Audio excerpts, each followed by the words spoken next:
Ингушские дорожники приступили ко второму этапу реконструкции автодороги средней Ачулуки-Плиева. Реконструкция дорожного полотна протяженностью 10,5 километров проводится в рамках реализации региональной программы развития автомобильных дорог Республики Ингушетия. Минавтодор планирует завершить работы досрочно к началу ноября.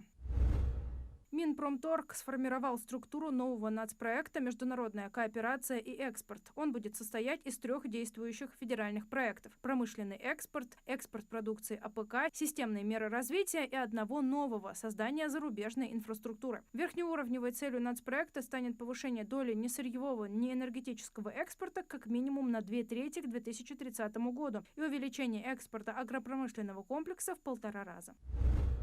Сбербанк зафиксировал новую многошаговую мошенническую схему, которая начинается с просьбы за деньги оценить качество обслуживания в ресторане, а заканчивается утечкой персональных данных и потерей средств, рассказал зампред правления Сбербанка Станислав Кузнецов. Кузнецов пояснил, что людей подкупает такая предоплата, потом появляются новые предложения. Чтобы реализовать новые предложения, необходимо внести со своих банковских реквизитов маленькие денежные средства, чтобы получить больше. Это тоже может сработать, рассказал Кузнецов. Так, шаг за шагом человек втягивается и теряет собственные средства, заключил зампред правления Сбербанка.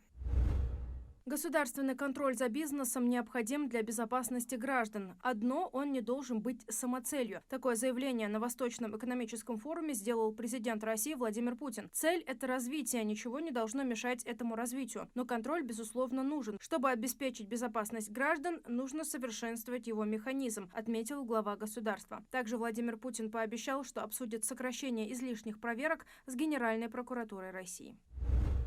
Сегодня Международный день благотворительности. Он установлен резолюцией Генассамблеи ООН в 2013 году. К помощи нуждающимся с каждым годом подключается все больше людей. Согласно статистике, в России каждый 7-й житель страны занимается благотворительностью. В Ингушетии несколько благотворительных фондов, деятельность которых направлена на помощь одиноким старикам и малоимущим. Им помогают со строительством жилья, сбором детей в школу, дорогостоящим лечением, продуктами питания. Не раз оказывали поддержку пострадавшим жителям других стран и регионов. Инфляция в России замедлилась до 8,87 в годовом выражении с 9,01% недели ранее. Так, продукты питания подешевели на 0,01%. В секторе непродовольственных товаров рост цен замедлился на 0,08. Быстрее начали дешеветь электро- и бытовые приборы – 0,94%. В то же время темпы роста цен на медицинские товары и строительные материалы составили 51,30 соответственно. Туристические услуги дешевеют на фоне окончания сезона отпусков, в том числе снижаются цены на внутренние перелеты и услуги санаториев.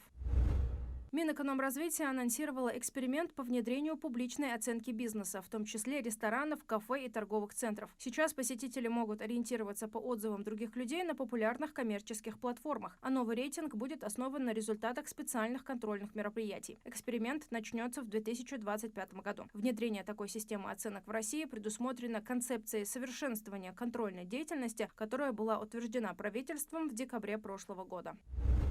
В Госдуму внесут проект, который позволит правительству России устанавливать в отдельных организациях, их структурных подразделениях и на отдельных производственных объектах особенности трудоустройства лиц в возрасте до 18 лет, осваивающих либо освоивших обязательные программы среднего профессионального образования. Об этом в своем телеграм-канале сообщил председатель Комитета Госдумы по труду, социальной политике и делам ветеранов Ярослав Нилов. Нилов отметил, что нужно найти гибкий вариант, баланс, при котором будут защищены их права, возможность заработка при наличии профессионального образования и соблюдении требований охраны труда.